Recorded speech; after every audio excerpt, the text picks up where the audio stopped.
বন্ধুসকল, আজি আমি ধৰ্মৰ বিষয়ে আলোচনা কৰিম। ধৰ্ম কি আৰু ধৰ্মৰ পৰা কি লাভালাভ হয় আৰু ধৰ্ম বোলা বস্তুটো কেনেকুৱা। ধৰ্ম ক'বলৈ গ'লে পূজা পাঠ কৰাটো ধৰ্ম নহয়, বা ঈশ্বৰক উপাসনা কৰাটো ধৰ্ম নহয়। মানুহক সহায় কৰাটো এটা ধৰ্ম, বিপদত সহায় কৰাটো মানুহক সেইটো ধৰ্ম। কোনোবাই ভোকাতুৰ আছে, ভাত খাব পোৱা নাই, তাক যদি অকণমান ভাত দি হ'লেও বা টকা পইচা দি হ'লেও সহায় কৰা যায়, সেইটো এটা ধৰ্ম। নিজা নিজা ভিত্তিত কোনোবাই ভাবে যে খালি ভগৱানৰ উপাসনা কৰিলেই ধৰ্ম হ'ব, কিছুমানে ভাবে যে দান দক্ষিণা কৰিলেই ধৰ্ম হ'ব। কিন্তু ধৰ্ম বোলা বস্তুটো কি আৰু ধৰ্মৰ গুণ কি? ধৰ্ম মানুহে ভাগ কৰি লৈছে, ধৰ্মক ভাগ কৰিছে, ধৰ্মৰ কৰ্মক কিন্তু ভাগ কৰা নাই। কোনোবাই ইছলাম ধৰ্ম বুলি কয়, কোনোবাই খ্ৰীষ্টান ধৰ্ম বুলি কয়, কোনোবাই হিন্দু ধৰ্ম বুলি কয়। এতিয়া এইবিলাক যিবিলাক ধৰ্ম, যে মুছলিম মানুহ এটা আহিলে দেখিলে চিনি পোৱা যায়, টুপি পিন্ধি আছে, তাৰপিছত তাত দাড়ি মোচ আছে বা লুঙি পাইজামা এনেকুৱা ধৰণৰ সাজপাজ পিন্ধে, সেইজন মানুহক দেখিলে গম পোৱা যায় এইজন যে মুছলিম মানুহ। বা এজন হিন্দু মানুহ দেখিলে গম পোৱা যায়, বা হিন্দু পূজাৰী দেখিলে গম পোৱা যায় যে গেৰুৱা বস্তু ধাৰণ কৰি আছে বা ৰঙা কাপোৰ পিন্ধি আছে, বা সি কপালত চন্দনৰ ফোঁট লৈছে বা ৰুদ্ৰাক্ষৰ মালা লৈছে, এনেকুৱা। আৰু খ্ৰীষ্টান ধৰ্মৰ মানুহ দেখিলে গম পোৱা যায় যে তেওঁলোকে গলত কিছুমান কি লৈছে, ক্ৰুচ ব্যৱহাৰ কৰিছে, ক্ৰুচ যিটো যীশু খ্ৰীষ্টৰ, সেইটো মালা লৈছে বা সেইটো মালা পিন্ধিছে। এনেকুৱা কিছুমান যিটো কাপোৰ পিন্ধা, পোচাক, এনেকুৱা ধৰণৰ কিছুমান বস্তু দেখি পেলাই গম পোৱা যায় যে এইটো সেই ধৰ্মৰ মানুহ। কিন্তু ধৰ্মত যিটো কৰ্মটো হ'ল বেলেগ। হয়, আমি ভগৱানৰ কাৰণে পূজা কৰি আছোঁ, পাঠ কৰি আছোঁ, কিন্তু ধৰ্মৰ কৰ্ম কৰি আছোঁ না নাই? যে মানুহক সহায় কৰি আছোঁ না নাই? বিপদত পৰা মানুহক সহায় কৰিছোঁ না কৰা নাই? সেইটোহে ডাঙৰ কথা। ঈশ্বৰটো সকলোতে আছে, ঈশ্বৰ অন্তৰ্যামী। তুমি সকলোকে লুকুৱাই চব কাম কৰিব পাৰা, কিন্তু ঈশ্বৰক লুকুৱাই একো কাম কৰিব নোৱাৰা। কাৰণ ঈশ্বৰ এই দুনিয়াত বাহিৰত বিচাৰিলে নাপাবা ঈশ্বৰক, মন্দিৰত বিচাৰিলে ঈশ্বৰক নাপাবা, মছজিদত বিচাৰিলে ঈশ্বৰক নাপাবা, গীৰ্জাত বিচাৰিলে ঈশ্বৰক নাপাবা। ঈশ্বৰক ক'ত পাবা? ঈশ্বৰক নিজৰ দেহত আছে, কিন্তু তাক প্ৰকাশ্যভাৱে উলিয়াই অনাটোহে ডাঙৰ কথা। যেতিয়া তুমি যেতিয়া নিজৰ ভিতৰত ঈশ্বৰক দেখা পাবা, তেতিয়াহে গম পাবা যে হয়, ঈশ্বৰ আছে। কিন্তু যেতিয়ালৈকে তুমি বাহিৰত চাই থাকিবা, যে এই বাহিৰা জগতখনত চাই থাকিবা, ঈশ্বৰ মন্দিৰত যাই কিনে তুমি সেৱা কৰিবা ঈশ্বৰ আছে বুলি, ঈশ্বৰক নোপোৱা তেতিয়ালৈকে। কিন্তু যিদিনাখন তুমি নিজৰ ভিতৰত ঈশ্বৰক পাবা, সেইদিনাখনৰ পৰাই তুমি ধৰ্ম কি এই বস্তুটো বুজি পাবা। বহুত মানুহে আছে, কিছুমানে ধ্যান কৰে, যোগ কৰে, তাৰপিছত হোম যজ্ঞ, তপস্যা এইবিলাক কৰে ঈশ্বৰক সান্নিধ্য পাবৰ কাৰণে। কিন্তু এইটো কৰিলে আমাৰ ভিতৰত কি হয়? ভিতৰত কিছুমান এইটো এটা বাহিৰা জগতৰ এটা উৰ্জা আছে, উৰ্জা এটা শক্তি, এনাৰ্জি, এইটো প্ৰকৃতিৰ এনাৰ্জি, এইটো দেখুৱাব নোৱাৰি। সেইটো আমাৰ দেহত কি প্ৰৱেশ কৰে এই ধ্যান কৰিলে বা যোগ কৰিলে, সাধনা কৰিলে, এইবিলাক কৰিলে। কিন্তু বাস্তৱিকতে ঈশ্বৰক আজিকলৈকে কোনেও দেখা নাই বা দেখা নাপায়। ঈশ্বৰ বোলা বস্তুটো হ'ল নিৰাকাৰ, কিন্তু ধ্যান যোগে বা সাধনা যোগে আমাৰ কি হয়, কিছু প্ৰকৃতিৰ এনাৰ্জি দেহৰ ভিতৰত প্ৰৱেশ কৰে। যেনেকৈ জিম কৰা, কোনোবাই জিম কৰে, জিম কৰোঁতে কৰোঁতে কৰোঁতে তাৰ কি হৈছে, দেহাৰ যিটো সচৰাচৰ মানুহৰ দেহাটো যেনেকুৱা, তাতকৈ এটা বেলেগ ধৰণৰ দেহা এটা দেখিবলৈ পোৱা যায়। যে হাতৰ বাউচাবিলাক বাঢ়ি গৈছে, পেটটো ক্ষীণাই গৈছে, বা হাত ভৰি আগবিলাক ডাঙৰ ডাঙৰ হৈ গৈছে, এনেকুৱা এটা চাইজ এটা আহে জিম কৰিলে। ঠিক তেনেকুৱা ধ্যান কৰিলে বা যোগ কৰিলেও মানুহৰ কি হয়, এটা এনাৰ্জি আহে ভিতৰত। সেই এনাৰ্জিটো পোৱাটোৱে হ'ল ডাঙৰ কথা। নহ'লে আগৰ দিনৰ ঋষিমুনিসকলে ইমান হাজাৰ হাজাৰ বছৰ ধৰি লওক তপস্যা কৰা বুলি কৈছিলে। তপস্যা কৰোঁতে কৰোঁতে উই সাপৰো দেহত লাগি গৈছিলে, তথাপিতো তাৰমানে তপস্যা কৰি আছিলে বা ধ্যান কৰি আছিলে।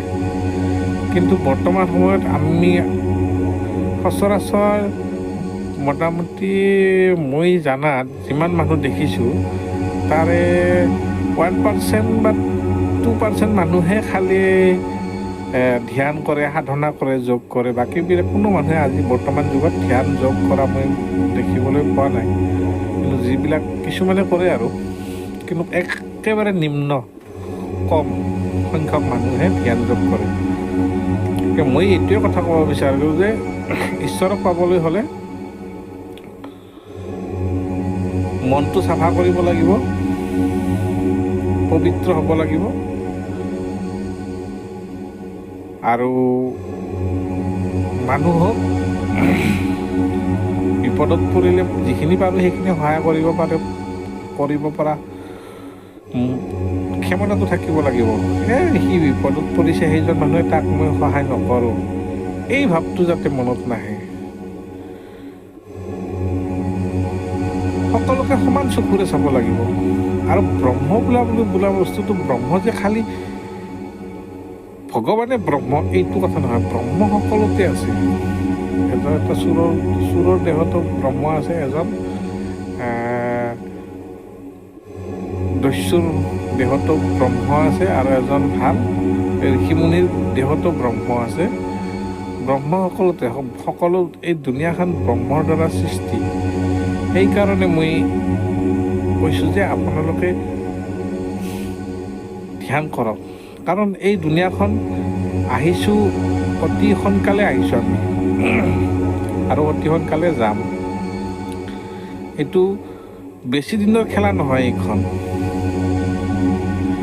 এনে ধৰক আগৰ দিনত 100 বছৰ বাচি আছিলে মানুহে, তাৰপিছত 90 বছৰ হ'ল, 80 বছৰ হ'ল, 60 বছৰ হ'ল, 50 বছৰ হ'ল, এইবিলাক কমি কমি যাই আছে মানুহৰ। খোৱা খাদ্যৰ পৰা, ভেজালৰ পৰাও হ'ব পাৰে, বা কলিযুগৰ প্ৰভাৱৰ কাৰণেও হ'ব পাৰে। এনেকুৱা শাস্ত্ৰতো কৈছে, কলিযুগত লাষ্ট সময়ত, কলিযুগৰ লাষ্ট পৰ্যায়টোত তাৰমানে মানুহৰ বেছি বছৰ আয়ু নাথাকে।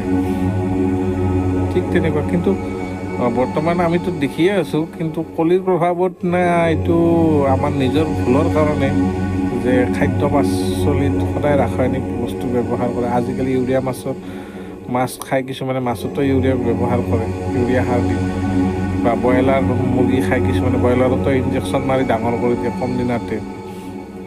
কিন্তু এইবিলাক যিবিলাক খাদ্য খায় মানুহে, খাই পেলাই সেইবিলাকতো নিজৰ দেহতে সোমাই আছে, আৰু নিজৰ দেহতো ক্ষতিটো নিশ্চয় কৰিব। সেইকাৰণে হয়তো আয়ুটো কমি আহিব পাৰে, মই সেইটো নকওঁ।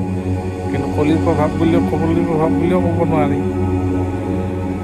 এতিয়া আয়ুটো আমি যিহেতু কমি আছে, আমি সোনকালে, অতি সোনকালে কি কৰিব লাগিব, এটা নেদেখা এটা শক্তি আছে। আপোনালোকক কৈছোঁ মই, নেদেখা এটা শক্তি আছে যিটো তুমি ভগৱান বুলি কওঁ, আল্লাহ বুলি কওঁ, গড বুলি কওঁ, যি বুলি সম্বোধন নকৰা কিয় সেইজনক তুমি পাবাই। সেইজন ক'ত আছে? এই জগততে আছে। তোমাৰ গাত আছে, মোৰ গাত আছে, য'ত জীৱ তত আহিব ব্ৰহ্ম। তাৰমানে গছ এডালতো আছে, মাটিখিনিতো আছে, শিল এটাতো আছে। তুমি যি বুলি নাভাবা কিয়, যি বুলি নামাতা কিয়, তেওঁ আছে মুঠতে। কিন্তু তেওঁক তুমি দেখা নোপোৱা। সেইকাৰণে কৈ আছোঁ যে তেওঁৰ সান্নিধ্যান পাবলৈ, তেওঁৰ ঈশ্বৰৰ জ্ঞান পাবলৈ হ'লে আমি কি কৰিব লাগিব?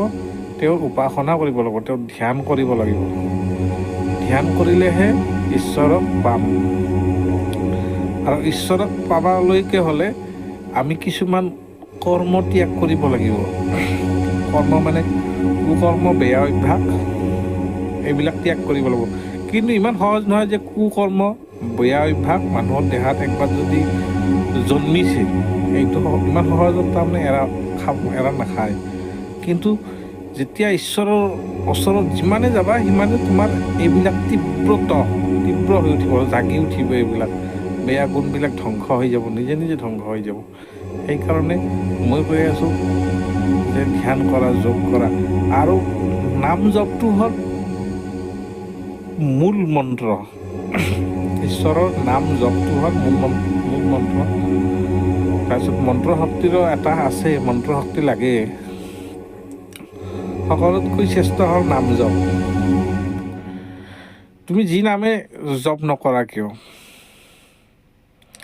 আল্লাহ জপ কৰা, কৃষ্ণ জপ কৰা, যীশুখ্ৰীষ্টক জপ কৰা, যি নামে জপ নকৰা কিয় ঈশ্বৰক পাবা। তুমি যাক বিশ্বাস কৰা সেইটো নামেতে তুমি জপ কৰা। আৰু জপ কৰোঁতে মানুহৰ কি হৈ যায়, এটা আছে মালা জপ কৰোঁতে সেই নামটো কি হৈ যায়, পিছত বিনা মালাত, কোনো মালা নোহোৱাকৈ নিজে নিজে আহি থাকে অন্তৰৰ পৰা সেই নামটো। তাত কোনো কৈ থাকিব নালাগে, মুখত কৈ থাকিব নালাগে, উচ্চাৰণ কৰি থাকিব, নিজে নিজে আহি থাকিব নামটো। তেতিয়াহে তুমি ওচৰ পাবা। নহ'লে এই গছডাল হ'ল ওলোটা কৰি থৈ দিছে ব্ৰহ্মাণ্ডৰ গছডাল, ইয়াত 3ডাল ঘাঁহি বা মূলি বা শংকৰদেৱেও কৈ গৈছে যে গাছৰ গুৰিত পানী ঢালিলেহে গছডালে পাব, কিন্তু গছ কোনডাল চিনিয়ে নাপাওঁ আমি। মোৰ কথাটো হ'ল যে আপোনালোকক কৈছোঁ, 2 দিনৰ জীৱন, 2 দিনৰ কাৰণে আহিছোঁ। আৰু মানৱ জীৱনটো দুৰ্লভ।